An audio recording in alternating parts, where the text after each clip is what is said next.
So next, why is facilitated diffusion considered a passive transport? So first, I have to read this. Some molecules have crossed the plasma membrane, according to Miller, with the assistance of carrier proteins that transport the molecules down to the concentration gradient from a region of higher concentration to one of the lower concentration.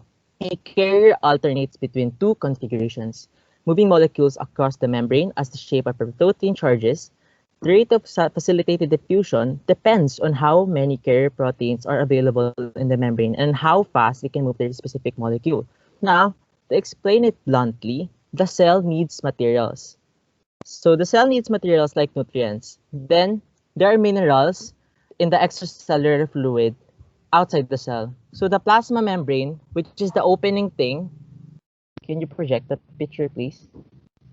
Which is the opening thing, yung parang opening something. Si plasma membrane cell, which is semi-permeable, means that pwedeng may makapasok or makalabas sa cell. Now, considering that downhill movement, like from high concentration to lower concentration, it is considered passive considering that it does not use energy, which is ATP.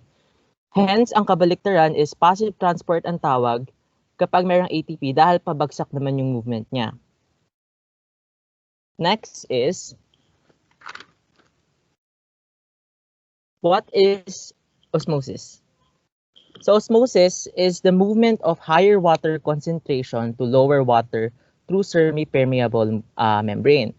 So like what I've said earlier, from the high water concentration to lower water concentration, it is considered as a passive, same as diffusion.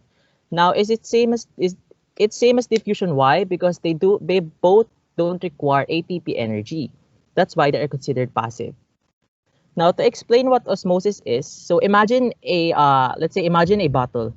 A bottle with a divider at the center. Now, I'm gonna pour something like concentrated sugar on the left and dilated sugar on the right. Considering that the dilated sugar has less sugar and the concentrated sugar has much more water, the dilated sugar will move to the side of the concentrated sugar. Now, it will move from the side of partition. Why? For them to equalize the elements inside that container or something. Now, it's just an example. Now, putting it in the cell, same lang yung mangyayari. As long as hindi equal yung balance, ganun yung mangyayari, lilipat siya sa kabilang side.